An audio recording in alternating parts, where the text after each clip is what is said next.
आज से कई दहाइयां पहले पहाड़ों और खेतों के दरमियान आबाद एक छोटे से गांव में एक बुजुर्ग रहते थे। गांव के लोग उनकी इज्जत करते थे। वो नमाज के पाबंद, नर्म मिजाज और दूसरों की मदद करने वाले इंसान थे। लेकिन उनकी जिंदगी में एक अजीब बात थी, वो रात से बहुत डरते थे। अगर सूरज गुरूब होने के बाद उन्हें घर से बाहर जाना पड़ता तो अपनी बीवी को साथ ले जाते। अगर बीवी किसी वजह से साथ ना जा सकती तो वो अक्सर सुबह तक इंतजार करते। गांव वाले कभी हंसते, कभी हैरान होते। बाबा जी, आप इतनी उम्र के हो गए, अभी तक रात से डरते हो। बाबा जी, आप रात से क्यों डरते हैं?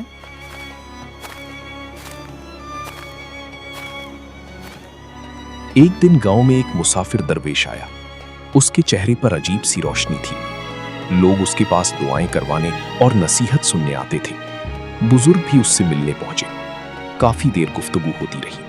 आखिरकार बुजुर्ग ने अपना दिल खोलकर रख दिया। मुझे रात से डर लगता है। ऐसा लगता है जैसे अंधेरे में कोई मेरा पीछा कर रहा हो। दरवेश ने खामोशी से सुना, फिर बोला, खौफ से भागने वाला हमेशा खौफजदा रहता है। खौफ का इलाज सिर्फ उसका सामना करना है। खौफ का इलाज उसका सामना करना है।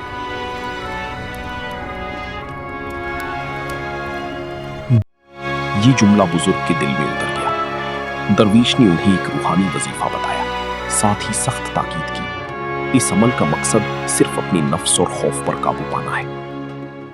अगर कभी तुम्हारे सामने कोई अजीब चीज आए तो उससे मरूब ना होना, और याद रखना, किसी नाजायज मकसद के लिए कभी कोई कदम नहीं उठाना। बुजुर्ग ने वादा कर लिया। अगली ही रात उन्होंने अमल शुरू कर दिया। गांव से कुछ फासले पर एक नहर बहती थी।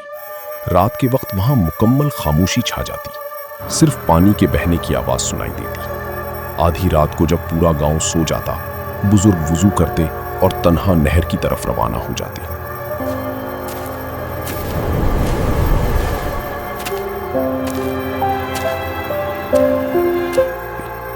पहली रात कुछ नहीं हुआ, वो वजीफा पढ़कर वापस आ गए। दूसरी रात भी सब मामूल के मुताबिक रहा, लेकिन तीसरी रात उन्हें महसूस हुआ कि जैसे कोई दूर से उन्हें देख रहा हो। उन्होंने हिम्मत की और वजीफा जारी रखा। चौथी रात सरगोशियों जैसी आवाजें सुनाई दी। उनका दिल जोर जोर से धड़कने लगा। चंद लम्हों के लिए उनके कदम लड़खड़ाए, लेकिन फिर उन्हें दरवेश की नसीहत याद आ गई। उन्होंने आंखें बंद की और अपना विर्द जारी रखा। पांचवीं रात उन्हें यूं महसूस हुआ जैसे नहर के किनारे कोई साया खड़ा। साया खामोश था, कुछ देर बाद गायब हो गया। छठी रात वो साए और भी वाज़े दिखाई देने लगे।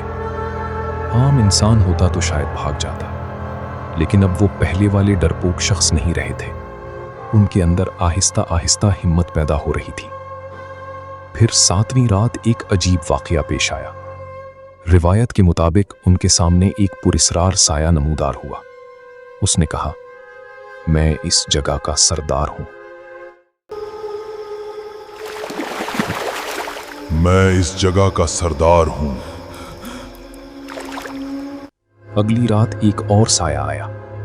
उसने भी यही दावा किया। फिर एक और, फिर एक और।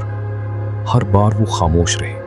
उन्हें अपने उस्ताद की नसीहत याद थी कि खौफ और वहम इंसान को कमजोर बनाते हैं। आखिर एक रात एक बहुत ही रूबदार हस्ती नमूदार हुई। उसकी मौजूदगी पहले आने वालों से मुख्तलिफ महसूस हो रही थी। रिवायत के मुताबिक उसने कहा, तुमने खौफ के इम्तिहान में कामयाबी हासिल कर ली है। इस रात के बाद गांव वालों ने बुजुर्ग में वाज़ेह तब्दीली महसूस की।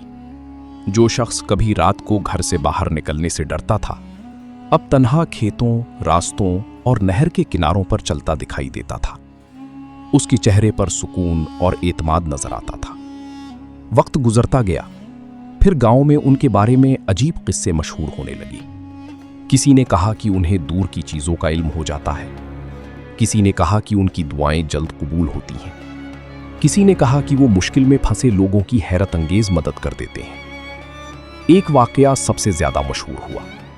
उनकी बेटी एक सरकारी स्कूल में टीचर थी। एक दिन उसे मुलाजमत के सिलसिले में अहम दस्तावेजात दरकार थी। वो परेशान थीं क्योंकि कागजात गांव में रह गए थे। रिवायत है कि बुजुर्ग ने उसे तसल्ली दी। कुछ ही देर बाद वो दस्तावेजात उस तक पहुंच गई। कुछ ने इत्तेफाक समझा और कुछ ने उसे महज एक कहानी समझा, लेकिन किस्से बढ़ते गए। एक दिन गांव के चंद नौजवानों ने उनका मजाक उड़ाया। वो उनके सामने बैठकर हंसने लगे। बुजुर्ग खामोश रहे, उन्होंने कोई जवाब ना दिया। बाद में उन्हीं नौजवानों ने एतराफ किया कि बुजुर्ग ने कभी किसी को नुकसान नहीं पहुंचाया, ना किसी से बदला लिया, ना किसी पर अपनी बरतरी जताई। उनकी सारी जिंदगी खिदमत, इबादत और दूसरों की मदद में गुजरी। जब भी कोई उनसे इन पुरस्रार वाकयात के बारे में पूछता तो वो एक ही बात कहते, अगर तुम अपने खौफ पर काबू पालो तो तुम्हारी आधी जंग वहीं खत्म हो जाती है। कुछ लोगों का दावा था कि वो जिन्नात की बस्तियों में भी जाते थे। गांव के बुजुर्गों के मुताबिक जब किसी जिन्नाती खानदान में शादी होती तो उन्हें इज्जत के साथ मदऊ किया जाता था। कहा जाता है कि वो इन तकरीबात में शिरकत करते, लोगों को नेकी, दयानतदारी और अल्लाह की इताअत की तलकीन करते और बाज़ औक़ात निकाह भी पढ़ाते थे। ताहम वो हमेशा एक बात पर जोर देते थे, किसी भी ताकत या इल्म का इस्तेमाल जुल्म, नुकसान या नाजायज़ काम के लिए नहीं होना चाहिए। साल गुजरते गए और बिल आखिर वो बुजुर्ग इस दुनिया से रुखसत हो गए। उनकी वफात पर पूरा गांव गमगीन हो गया। उन्हें गांव के कब्रिस्तान में सुपुर्द खाक कर दिया गया।